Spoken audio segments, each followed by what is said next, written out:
Hello and welcome to Birth Time, the podcast. Following the success of our world-renowned and international award-winning film, Birth Time, the documentary, we are coming back together to explore a wide variety of topics around pregnancy, birth and postpartum.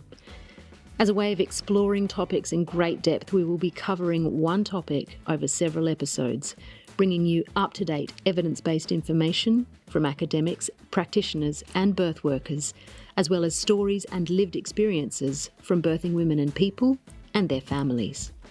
We will also have interludes with people we interviewed in Birth Time, the documentary, finding out where life has taken them since the creation of the film.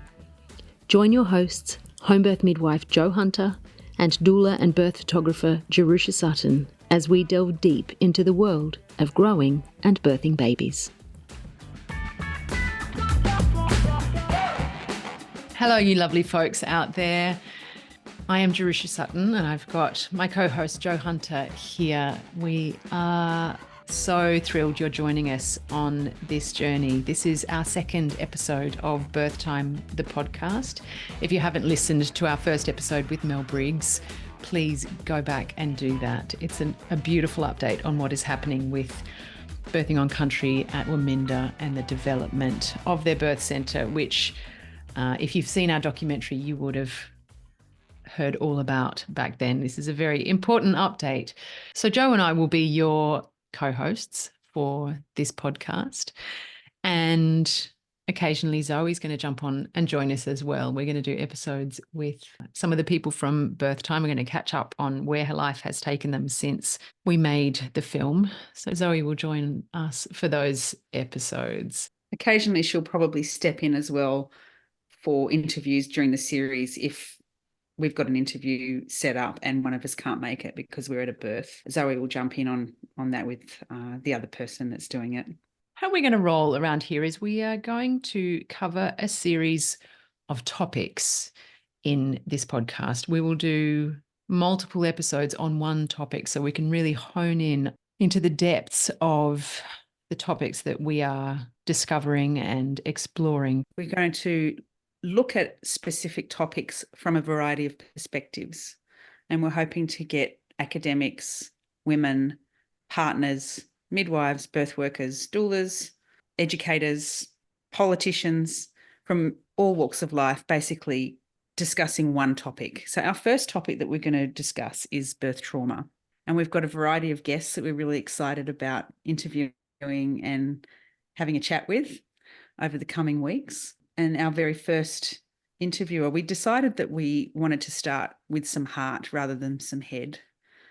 So we're interviewing Athena Hammond, who is a midwife and psychotherapist and simply gorgeous human. The timing of this topic is particularly poignant, given that the New South Wales Birth Trauma Inquiry has just handed in its report, its recommendations and findings. So exploring birth trauma at this point feels like particularly relevant timing on that.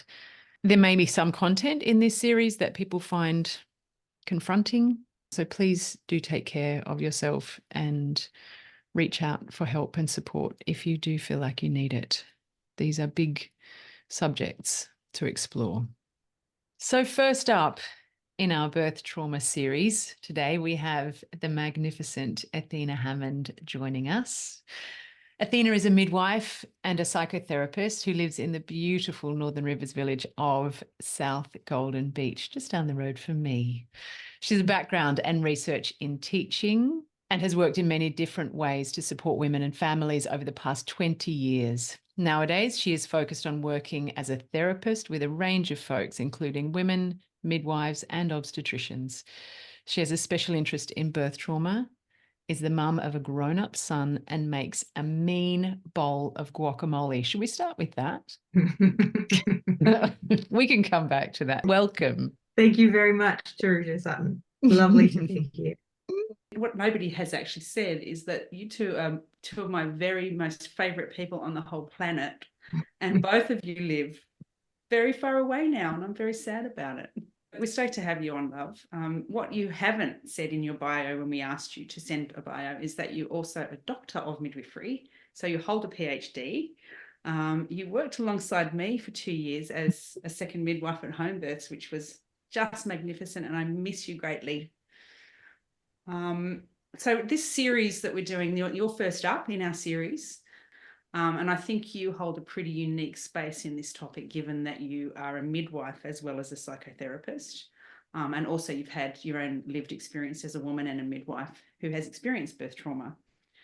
So it's a huge topic.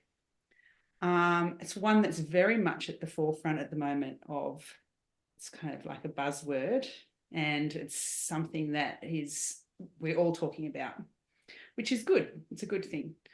Recently, the New South Wales Parliament have had an inquiry into birth trauma, and there's been 43 recommendations put forward by the Select Committee. You were involved early on in this process, weren't you? Before any of the hearings, and you were asked to go to Parliament House in Sydney and talk with the Select Committee. Can you just, before we actually get into the topic of birth trauma, maybe you can just explain to us what your role was in that meeting and how you were involved from the perspective of the inquiry? Yeah, sure. I think it's important to say that I'm also sitting here with two of my favourite people in the world. And that all of that love is graciously and gushingly returned. And thank you very much for the beautiful introduction. In terms of the birth trauma inquiry, I was contacted before the inquiry actually commenced. They do a thing that they call an expert briefing. So they pull in a few people who are considered to have expert knowledge around the topic or the space. And there were 3 of us that went in. Myself and the fantastic Hazel Keedle were 2 of them. And we actually brief, so sort of prepare the members of the committee to think about raising their awareness and creating a space that's going to allow them to work with the participants in particular, and to kind of frame up and contextualize what it is that they're going to hear and what might it mean. And I guess from my perspective, I was very focused on wanting to convey to them some really kind of practical trauma-informed processes or guidelines, because my concern was really for the women who were going to be coming in to tell their stories in person at the hearings. And we wanted it to be very, very clear. The way that the Select Committee works is that the people who are the members of the committee don't necessarily have any background in the topic that the inquiry is focused on. So they're just kind of tapped on the shoulder as part of their job to come and sit on the committee. So you can imagine that if you don't have any experience or knowledge in this space, it might be quite difficult to conceptualize or understand how to be with women who are telling their traumatic stories in that space. So that was sort of my focus, was on trying to set that up so that that was going to be as supportive as possible for the women who were coming in. Do you know if they had anybody specifically there for the women? Like, obviously they could have been, probably were re-traumatized by sharing their story. Like, did they have some sort of person there that was there to be with them through that process? My understanding was, so there was a few things that happened. One of the changes that they made was that people didn't give their testimony individually. So this is one of the things that came out of the briefing, was that women came and had others with them. Yeah, sort of as they were giving their testimony. And my understanding was that, yes, there was a counsellor who was available. Okay. Women during the hearings. I actually never followed up on that, but my understanding was that that was going to be provided. Interesting. Okay, so let's just start with the basics. Okay. The very basics, like nuts and bolts basics. Okay. What is birth trauma? What is birth trauma is a very good question. So there's a few things that I think about when I consider what is birth trauma. At the moment, there's a definition that I'm really liking that I'm actually just going to read to you, which came out of a paper that was like a kind of concept analysis that talked to a lot of consumers and a lot of women who had had distressing experiences. And I feel like this is a nice kind of inclusive way of thinking about what is birth trauma. So it says, a woman's, I would perhaps say a person's experience of interactions and or events related to childbirth that cause overwhelming, distressing emotions and reactions, leading to short or long-term negative impacts on health and well-being. That's a really nice way to think about it. There are like diagnostic criteria that sit around birth trauma. There is actually a tool now that was developed by the University of London, which is a kind of sort of like the Edinburgh Depression Scale, you know, it's like a scaling tool that you can register which symptoms or experiences you're having. But this definition that I've just read to you is much more open than that.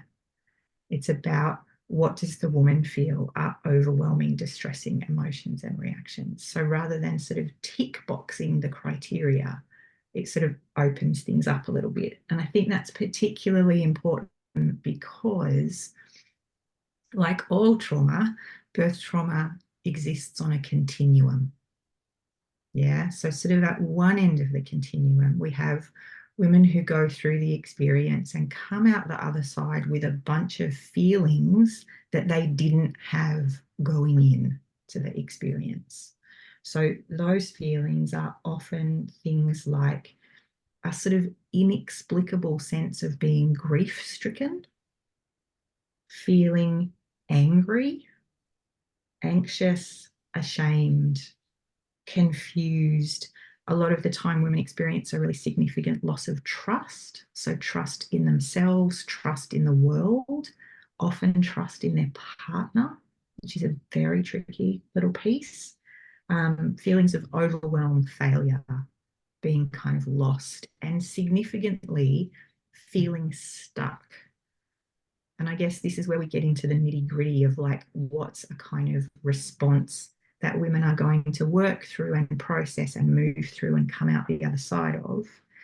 And what is an experience that women are kind of going to get stuck in and find really difficult to process and move through.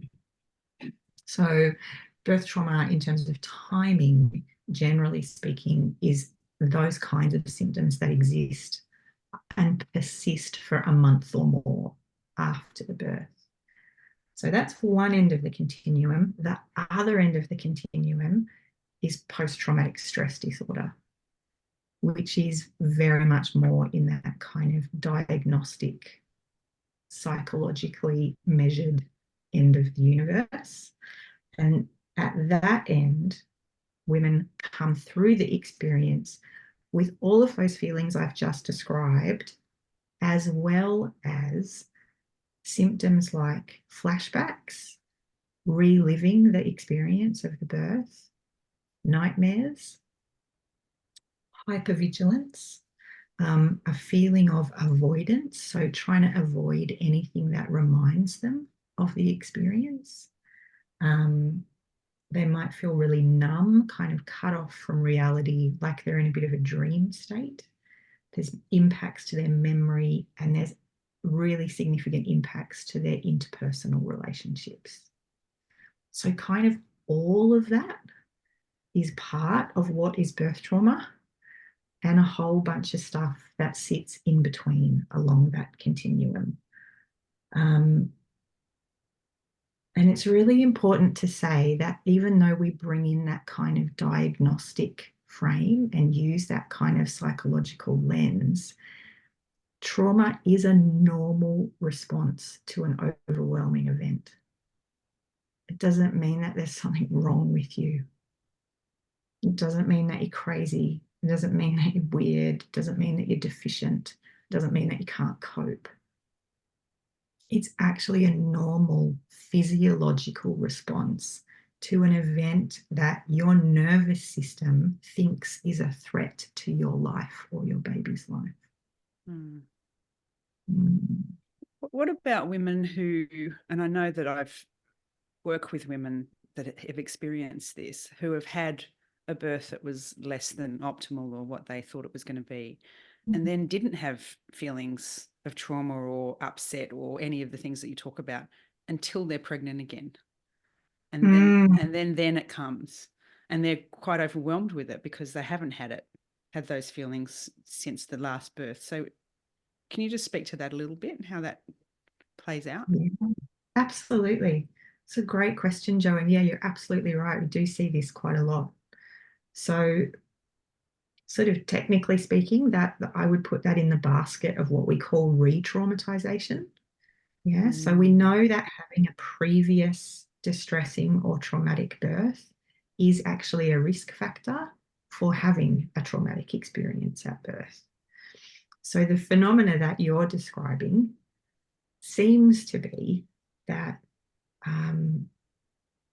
it can roll out that you have a distressing experience, but we are all so good at packing that stuff away, right? At compartmentalizing.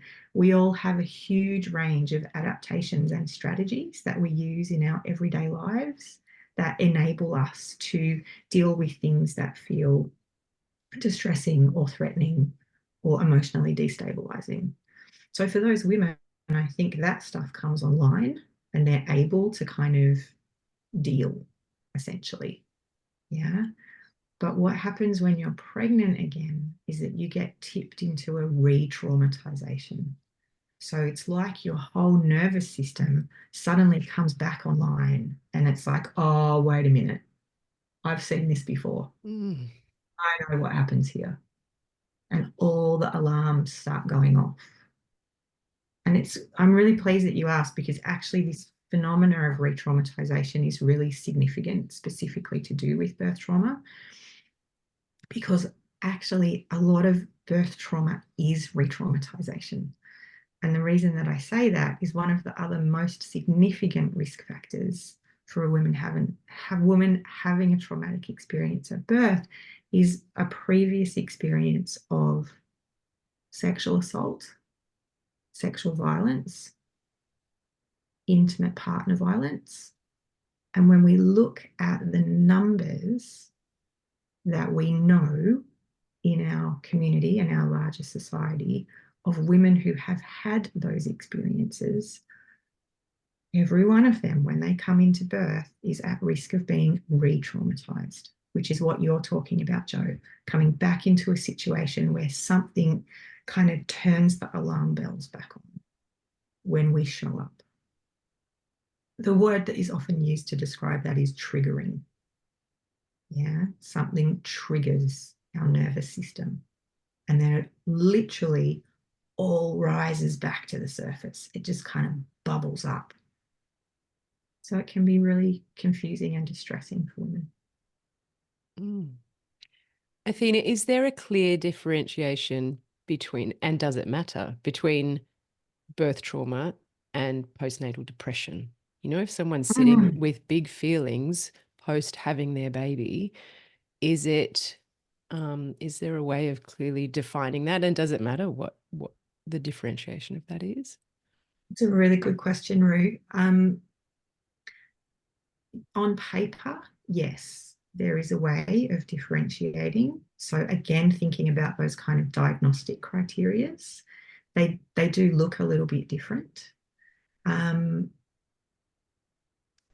fact, one of the ways that I think about it is that birth trauma tends to be a kind of a response from our nervous system that sort of winds us up. You know what I mean? It's like it tightens everything up.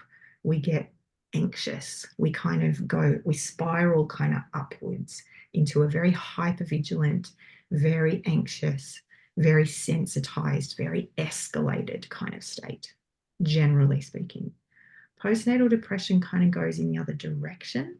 It's like we kind of spiral downwards into a place that's more kind of immobilized, more kind of shut down, it's more a feeling of hopelessness Yeah. When we think about what happens in your nervous system, it's like it goes to a place in postnatal depression where it's like the message is, I can't.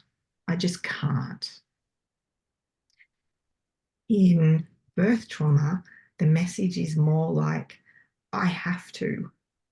Yeah, there's more this sense of like, kind of high level energy. Depression is more like, I'm going into collapse.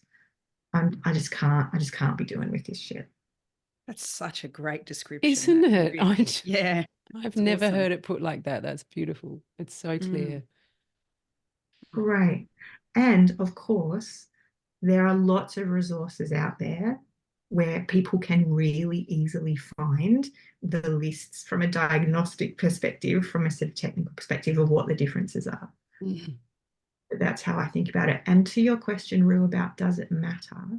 Mm. I think one of the ways in which it can matter is depending on where you're seeking help, you will get a different kind of response and a different kind of treatment.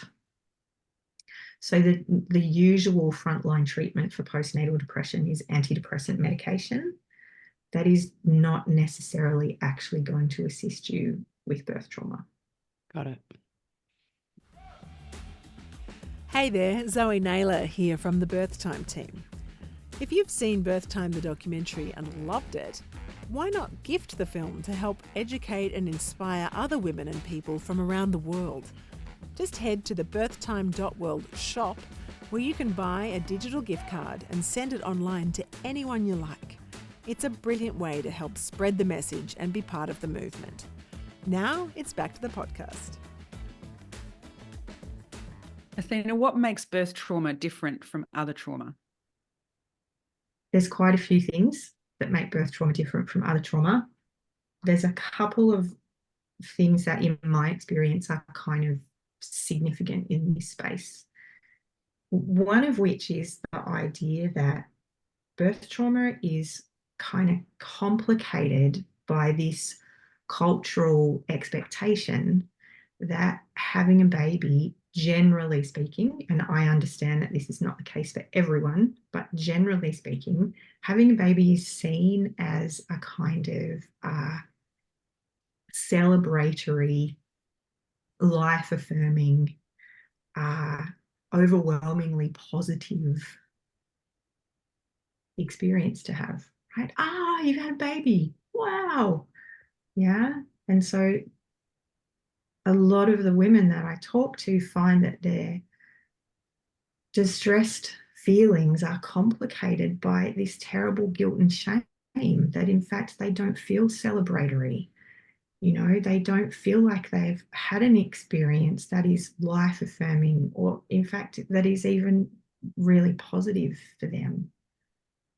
And at the same time, they have this little baby that they're taking home with them that they love and adore. And so there's this real complication around how do we hold both? How do we be in that space where we're transitioning into motherhood or parenthood and trying to attach to our babies, and at the same time knowing that we haven't had the experience that, in inverted commas, we were supposed to have. I think that's a really complicating factor for women. And there's one other thing that I see and hear from women a lot, and this is, I don't know, this is marginally controversial, and you can maybe chop it out if you want to, but there's a way in which, and again, this is kind of to do with culture, there is a kind of growing culture, a kind of, you know, sometimes it's called a positive birth movement, right? Yes, great, fantastic, love that in lots of ways. But some women come in with a real feeling that the fault lies only with them, because part of the messaging around that culture of empowerment or kind of manifesting is that it's your work to do to create the birth that you deserve. And I see some benefit in that way of thinking in some contexts, but it doesn't take into consideration the machinery that women come up against when they step into the system, and the fact that they step into a system which is not willing to share power with them, actually. And so they come out the other side feeling not only all of the other feelings that we've talked about, but also somehow that it was their responsibility to get that right, and that there must be something that they did wrong in order for them to have had the outcome that they have had. So there's a part of me that is just really keen to sort of uncouple some of that thinking so that there's a little bit more space in between those ideas of the preparation that we do, what we deserve, and the outcome that occurs. There's a quote in the film that says women come out feeling like they have failed themselves, but actually it's the system that's failing them. And it is that there is a lot of messaging around, create your amazing birth. You've just got to put your mind to it and it will happen. And also, I think there's that big factor of there are two people involved in birth as well. There is you and your body, and there is your baby, and it cannot all be controlled by you. There's a little passenger there that's got its own journey. That's right. Yeah, very much so. So with the women that you work with, obviously you're doing psychotherapy with clients who, do they self refer to you? Is that how it works? It's a mixture of things. Yeah. So a lot of women find me. A lot of midwives refer to me. Yeah. And I do get some referrals from other spaces as well. But the majority of people, I would say, find their way. Yeah. So what are some of the effects for those women that you speak with and people that you speak with that have experienced trauma through pregnancy and birth? How does it manifest? It's such a good question, Jo. And as you can imagine, there's a really broad kind of scope and spectrum. I would say the things that I see most commonly are what we call hypervigilance, which is a sense of, it's kind of like, sometimes we talk about it as like a car alarm that can't be turned off. It's like your internal car alarm has been switched on, but you can't find the switch to turn it off. Yeah, so everything is really escalated, everything is heightened. You're very worried all the time, but you're kind of not quite sure what you're worried about. Right? And hyper as in a lot of, vigilance as in watchfulness. Yeah, so there's this real sense of not being able to regulate, not being able to settle, just being really activated all the time. I see a lot of that. Sometimes the hypervigilance is focused on the baby, and sometimes we end up with, so with PTSD, one of the criteria is the experience of flashbacks. What I interestingly see quite often, some women do have flashbacks, but a lot of women have what I and some other people call flash forwards, which is to do with the hypervigilance. It's like these kind of intrusive thoughts where once you get into that hypervigilant kind of cycle, it's literally like your brain just starts showing you these images of terrible things that might happen. Yeah, sometimes involving the baby, sometimes involving you or other people you love or care about. So that's kind of at the pointier end of things. Yeah. So both flashbacks and flash forwards, hypervigilance. Again, at the pointy end, we see the things that we refer to as derealization and depersonalization, which is like a feeling that women find really difficult to express, which is sort of like that they're not really here. So there's a sense that they went through the birth process and they came out the other side, but it's almost like they feel like they left part of themselves behind. And so from a therapeutic perspective, what we're kind of talking about there is integration, right? So it's literally like you've lost a bit of yourself. And women might say things like, I just don't feel like I'm the mother of this baby. Or they might say things like, literally, they might say, I feel like I went somewhere and not all of me came back. Yeah. Or derealization is this sense that almost like kind of nothing is real. Is this really happening? I don't even really feel like I'm here anymore. I'm not quite sure how to judge what is real and what is just this internal experience that I'm in. So in terms of the therapy that you do with women and people, how is it that, I mean, how do you engage with that? And what sort of, I mean, obviously there's talking therapy. Is that the way in which you do it, or is there other sort of modalities that come in that you use to help women, you know, work through whatever they're feeling? So I'm trained as a psychotherapist. So psychotherapy is a talk therapy model. But I'm also trained as a trauma therapist, and certainly in the trauma universe, and anybody who cares to go anywhere near Instagram and put in anything about somatic experiencing or somatic therapy or somatic psychotherapy will know that there is an entire world that has very rapidly become available to people over the last, I would say, 2 to 5 years, around the notion that we need to work with the body as well as with the talk therapy. So that can happen in lots of different ways. A lot of them are really subtle, and a lot of them are really particular. So to be honest with you, I feel like I'm sort of in a place professionally at the moment where I've kind of come out, I've worked my way through the kind of talk therapy and the trauma world. And my sense right at the moment is that for me, I'm kind of sitting right on the verge of kind of launching towards one of those more somatic styles of therapy. I'm just not quite there yet. So it's like all of the stuff has come into the room to sort of inform what I'm doing, but I don't have a particular modality, somatically speaking. So somatic meaning of the body, meaning working directly with the body. So those kinds of modalities might be things like neuroaffective touch is one that's kind of gaining a lot of ground. And in fact, the woman who is the founder or the sort of developer of neuroaffective touch, which, as it sounds like, is a form of trauma therapy in which we actually use touch to repair, essentially, which, as you know, probably traditionally in therapy, touch is a big no-no. So it's considered kind of edge of the wedge stuff, but it's really evidence-based, and she's got a lot of kind of interest building around what she does.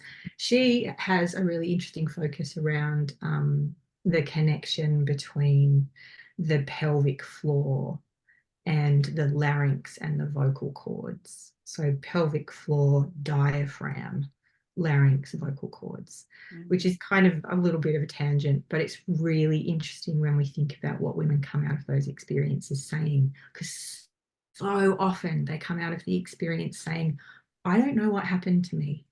I got in there and I just couldn't say anything. I just couldn't advocate for myself. Right? I hear this so frequently. Women say, I don't know, I'm quite a bolshy person. You know, you put me in a supermarket queue, like I'll say what's happening. But I got in there and something happened to me, and it was literally like I had no voice. So is the idea around that if there's trauma in the pelvic area, it will shut down, and it will also shut down your voice. That's Yes. the idea, right? Wow. Wow. In a nutshell, yes. That there is a kind of integrated physiological connection between these sort of muscular, she calls them hammocks, these sort of muscular hammocks. So one right at the base, which is the pelvic floor, one in the middle, which is the diaphragm, and then there's one that sits up around the throat, which I think is called the thoracic inlet, but I could have that wrong, so don't quote me.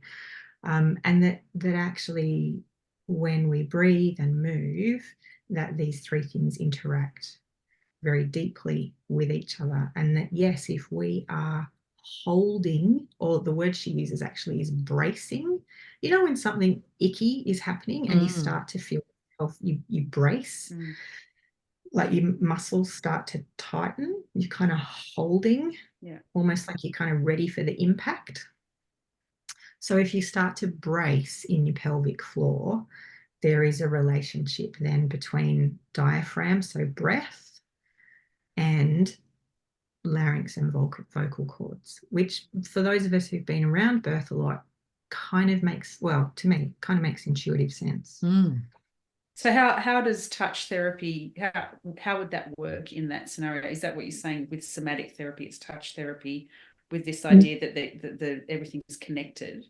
How does touch therapy or somatic therapy work in that scenario? That's exactly what I want to find out, Joe Hunter. Okay.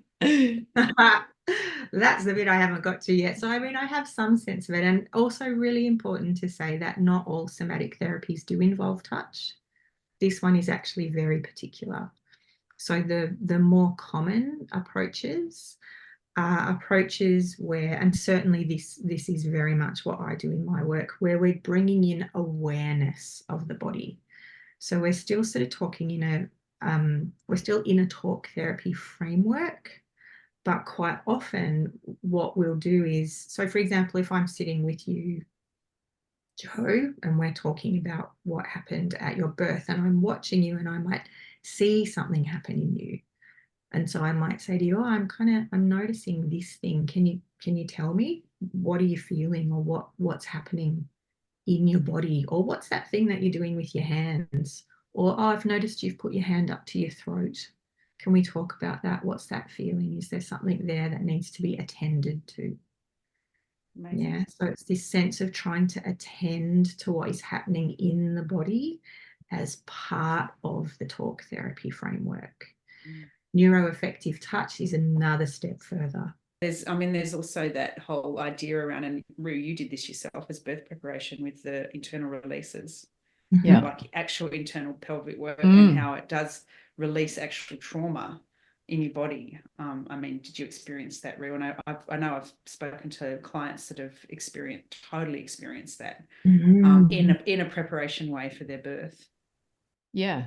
Well, I mean, the experience of that for me was pretty, it was pretty profound. I mean, I didn't feel like I had any extreme trauma to release in that, but it was quite incredible to explore that space and feel the space of the pelvis, and find different areas of tension and emotional connection to those tense places, and to try and work towards releasing that. It was quite an incredible process, actually. But yeah, similarly, I mean, I think we've had some joint clients, Joe, who have had quite extreme experiences of exploring that space and the things that come up, and even that the therapist picks up in that space. So yeah, huge. And makes complete sense when we think about the intense physicality of birth, right? I mean, we can't really consider this space without working with the body. It doesn't really make any sense. No. Yeah. I mean, what we've said before is that, obviously, birth traumas can be both physical and emotional, or just physical or just emotional. Yeah. So it doesn't always involve the physical aspect. It could just be around how somebody's spoken to or treated, or, the lack of consent, that sort of thing. But more often than not, it's also physical, right? Yeah, and I think part of it can be just our responses to being treated in those ways. Yeah, there's a kind of shutdown that happens in the body, right? A kind of protection, a kind of closing off, or a sort of turning away from. That happens when we are treated unkindly, disrespectfully, or worse. Yeah, so there are sort of aspects of the way that we hold those experiences. But you're right, Joe, particularly when we think about, again, the breadth of experiences that women have. And sometimes women do come out very much with kind of emotional / psychological, I would use the word damage, rather than there being an emphasis on physical damage. And I know we've talked about this stuff before, in the languaging. So birth trauma is often sort of spoken about as as a physical impact. So particularly in terms of perineal damage, you know, that there's a traumatic element, but it's kind of wrapped in this very physical package. So that yeah, it's really important to stress that you don't have to have a physical event like that in order to come out the other side feeling emotionally and psychologically overwhelmed. Athena, in your practice, you not only treat birth trauma in women and birthing families, but also birth workers as well, yes? Yeah. Can you tell us the kind of things that present in that? Yeah, it's really interesting. It's kind of a newish space for me. So it's something, well, in fact, it's not so much that it's new, it's that it's a smaller part of what I do. So just to be clear, I think, so you're hearing me hesitate because I'm kind of making a decision about whether I'm just going to go off into one of my rants about what I reckon, or whether I should actually stick to answering your question, Rue. So I'd like you to go off on a rant, thanks. Times two. Go there. Go right there. And I guess the reason I'm tempted to go towards the rant is that I feel like even when birth workers come in, particularly midwives and obstetricians, there is a sense of them being so impacted by the enormity of what they are holding that in some ways I don't think I even see most of it. Like it's just tip of the iceberg stuff, I reckon. Because I think if we really fling those doors open, there's a great concern and a kind of intuitive fear for people who work in the space, because, you know, part of the culture is that in order to do your job properly, you have to be able to hack it, right? It's like, if you can't hack it, then you shouldn't be here. This is not where you belong. You've got to be able to like take what's dished out to you. Like we're very encultured, particularly in the hospital, I'm talking. We're very encultured in that space around this idea that it's like, yeah, it's hard. Yes, it's incredibly stressful. Yes, it will probably make you go into the pan room and cry. But part of like earning your stripes and feeling like you can do your job properly is demonstrating that you are not affected by those things. So you can imagine that over time, the defenses and the strategies and the disconnection that you have to employ in order to survive in that space is considerable. Yeah. And there's also the idea that you might find out that you're actually complicit, right? Some of the trauma, which would be really hard to hear and believe and really discuss and accept. Yep. And that's one of the great griefs that midwives tend to bring in. Yeah, is that there's a huge grief and a huge, as you say, Jo, a real fear and a real like, oh man, if I turn towards that, we're going down into the pit, you know? That's like we're in the really, really tricky stuff. We're in the dark, dirty, sticky stuff. Because how do we as practitioners, how do we have those conversations? How do we carry and manage our own felt sense of working within a system that may not always have the best interests of women at heart? What do we do with that? And what do we do with the fact that we have to get up and go back, you know, each day? It's like I have to keep returning to this site. And when we talk about trauma, so of course, I'm a trauma therapist. I think everyone's traumatized. Okay. I'm just going to put that on the table. We'll just get that out there so that there's no pretense around that. So my sense is that, you know, everybody who works in the maternity care system is traumatized. Whether or not that is actually true is another thing. I'm sure there must be some people in there who are are sort of freewheeling and carefree and unaffected and feeling really, really great about the work that they do. I don't meet a lot of those people.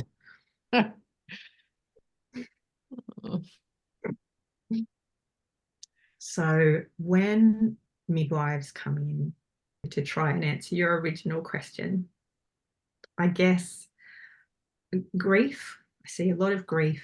I see a lot of guilt and shame. And I see a lot of anger. I think it's a really great idea, if it's in any way possible, for midwives and birth workers to support each other in these processes.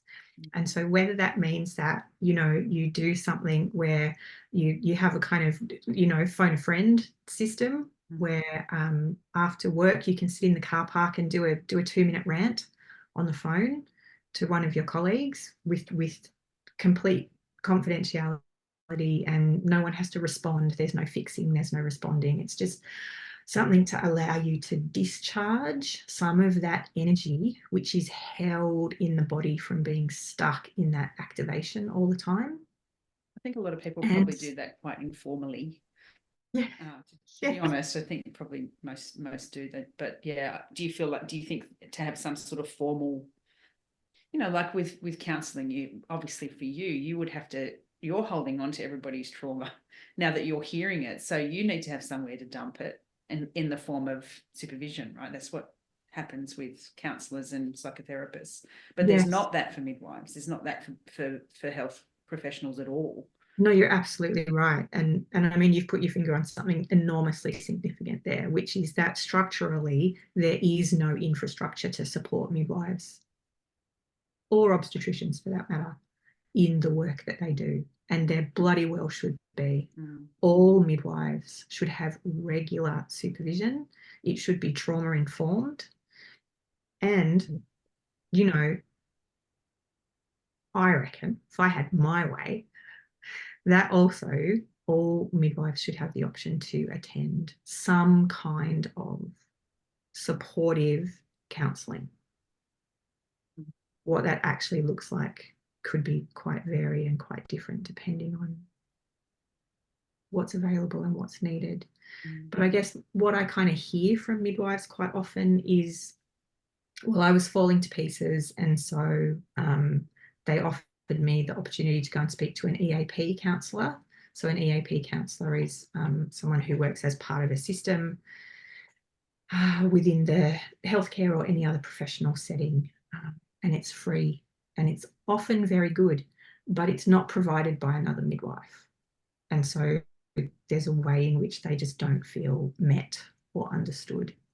So do you feel by offering something like that within the system as a mandatory monthly, however it would look, would decrease the incidence of birth trauma? Oh, Jo, I don't know. Like I would like to just say yes, but I really, as someone with a research background, I'm like, ooh, I wouldn't. There's no research on that. Right? I wouldn't really want to go out on that limb. I mean, makes sense. It makes intuitive sense. Absolutely. But the other thing is, I mean, I don't know about you guys, but when I talk to sort of core staff midwives, like they're so exhausted and they're so over it and they're so stressed and they're so overworked.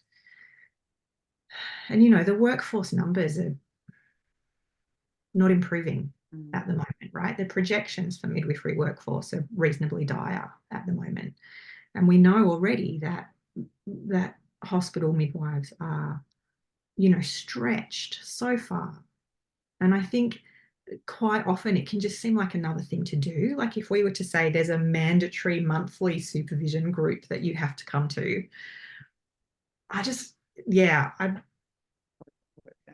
don't know how that would go. I just have a sense that it's like another kind of burdensome work associated thing that you have to do. Regardless of that, yes. Regardless of how stretched someone is or how stressed they are, it still doesn't ever it's still not ever okay to not treat somebody else, a patient or a woman coming in, with Absolutely. the deepest respect and kindness and empathy. So yeah. Yeah, I really hear you. And this is the great dilemma, right? And this is the great kind of schism, is that we have this belief system in which most of us hold that to be the absolute truth. And yet at the same time, we're in a situation where for so many of those midwives, it's really difficult to achieve something that shouldn't be difficult to achieve. One of the ways that you can support the birth time movement is to invest in some birth time merchandise. Getting the merch out there helps build brand awareness and encourages people to watch the film. It also kickstarts much needed conversations within our communities. We have a bag, a book, keep cup and organic and sustainably sourced hoodies and t-shirts. Head to birthtime.world to find out more. How did you get to being where you are? What led you? Did you have life experience of birth trauma as a woman and as a midwife working in the system? Is that how you got here? Yes and yes.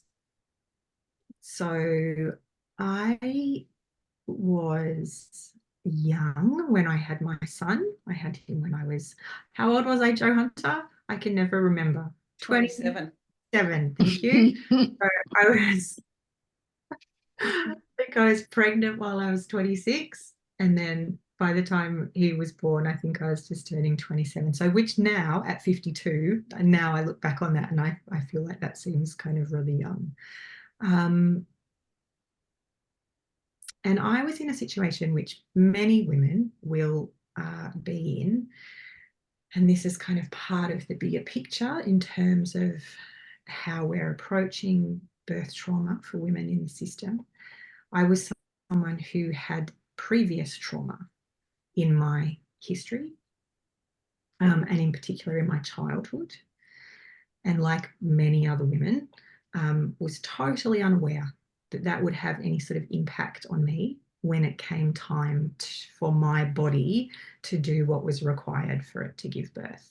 I think about things very differently now, but back then it just felt like a complete sort of failure to launch, you know, like my body just felt like it wasn't able, despite all of my efforts, just felt like it wasn't able to do what it needed to do. So my son's 25 now, he's just about to turn 26. And I was a planned home birth, but a transfer. So he ended up being born in hospital and he was a forceps delivery. And it was not good. I was not well cared for. The registrar that ended up doing the forceps was great. He was really connected, you know, he connected with me, he reassured me, he gave me some choices, and I felt like he was a safe human. Not really very much of that from anybody else in the room. So I came out of that not really understanding very much about what had happened to me physiologically or psychologically, but certainly with a very significant burden of guilt and shame and failure. And really a lot of wear and tear on my relationship with my partner, which again, I see this really commonly now because I felt so abandoned and so alone in that experience, and felt that the support, even though I probably wouldn't have been able to articulate it, there was just some way in which I needed to be supported that I wasn't. And so then that was kind of living between us. You know, we're like new parents, we're young people, we're trying to navigate our way through this process without a great deal of family support for either of us, actually. So that was a really kind of ongoing sort of injury, I guess, in a way, was the damage to the relationship and the way in which that then had flow-on effects in terms of sort of sexuality, mental health, well-being, connection, all of those things that we're looking for, and also the creation of a kind of solid, well-resourced family to bring this little baby up. So now that I look back on it, I feel like, yeah, I absolutely had birth trauma. I went through a pretty sort of, even on paper, like a pretty traumatic birth. And I can see that, yes, I did experience a lot of the things that I now talk about with women who've had similar experiences. Were you a midwife when you had your baby, Athena, or did that happen later? No, good question, Rue. It happened later. I'm one of those midwives who became a midwife because I was like, that was so shit. I do not want that to happen to anybody else. Yeah. Yeah. So that was a great drive and a great motivator. So even though that experience was what it was, it also kind of got me to where I am. Thanks for sharing that. You're welcome. You're welcome, Jo. I actually don't talk about it all that often, interestingly. But I'm very happy to share it with you guys. Yeah, that's big. Thank you. Okay, so let's end off with the question that we're asking everybody, which is the same question we asked everybody in the film. So what, in your opinion, would it take for all women to emerge from their births physically well and emotionally safe? It's a huge question. Okay, the disruption or the dismantling of patriarchal culture, number fucking one. Check.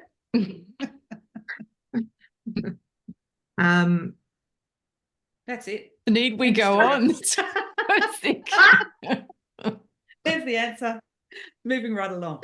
Right? I was just like, where will I go from here? Access to continuity of one-to-one midwifery care for all women.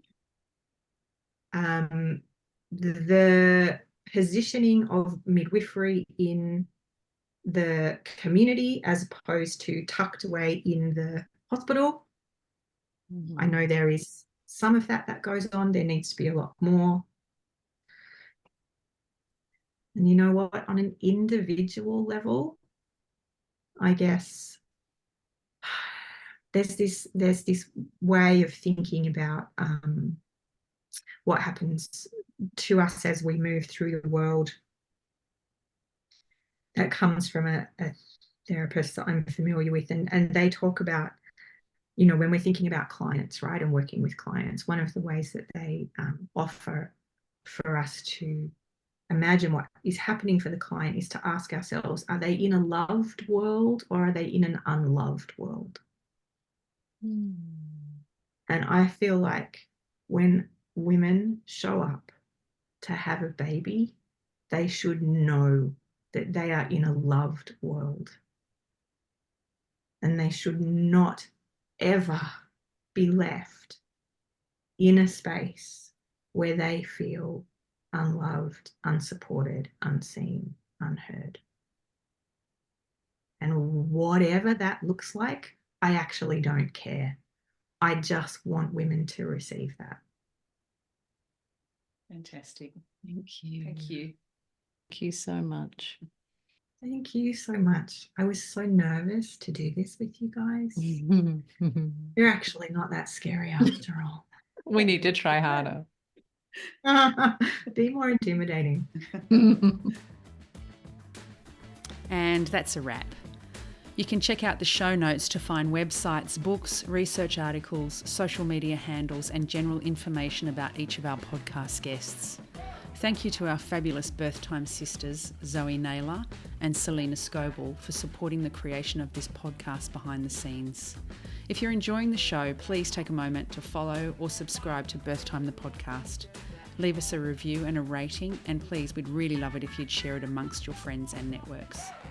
You can also find us on Facebook and Instagram at Birthtime World, and our website birthtime.world, where you can also stream and watch our international award-winning film, Birth Time the Documentary. You can find out more about me, Jo Hunter, and my midwifery work at midwifejo.com.au, and more about Jerusha Sutton and her gorgeous photography and doula work at jerusha.com.au. And thank you to you, our beautiful Birth Time family, for tuning in to Birth Time the podcast. We really do appreciate you all so, so much. Until next time.